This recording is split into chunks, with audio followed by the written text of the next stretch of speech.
Кралот на жабите. Оригиналната приказна е собрана и запишана од браќата Грим. Некогаш одамна, некоја злобна волшебничка претворила некој добар, убав принц во жаба.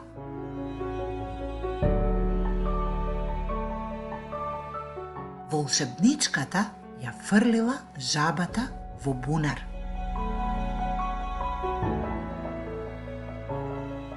Еден ден, принцезата која што живеела во блискиот дворец, си играла со нејзината омилена златна топка токму покрај бунарот.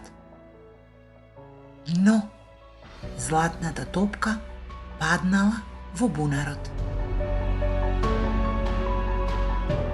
Жабата излегла од бунарот скокајки, а принцезата ја молела жабата да ја најде и врати паднатата топка.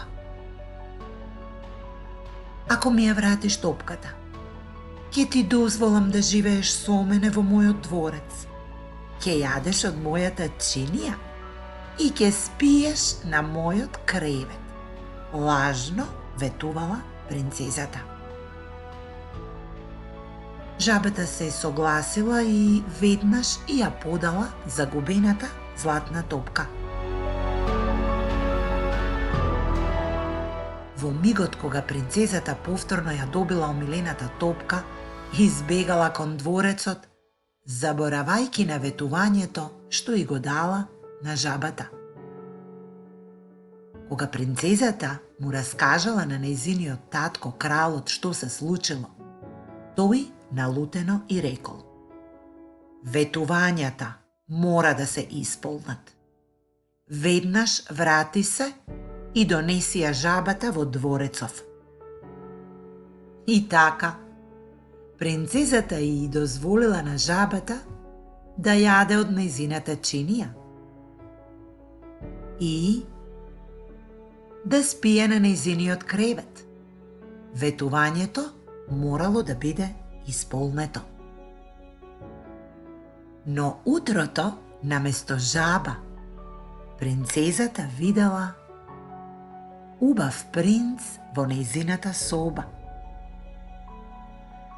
Принцот и раскажал на принцезата како некогаш одамна некоја лоша волшебничка го претворила во жаба, проколнувајќи го да остане жаба се додека не се појави принцеза која што ќе биде љубезна со него.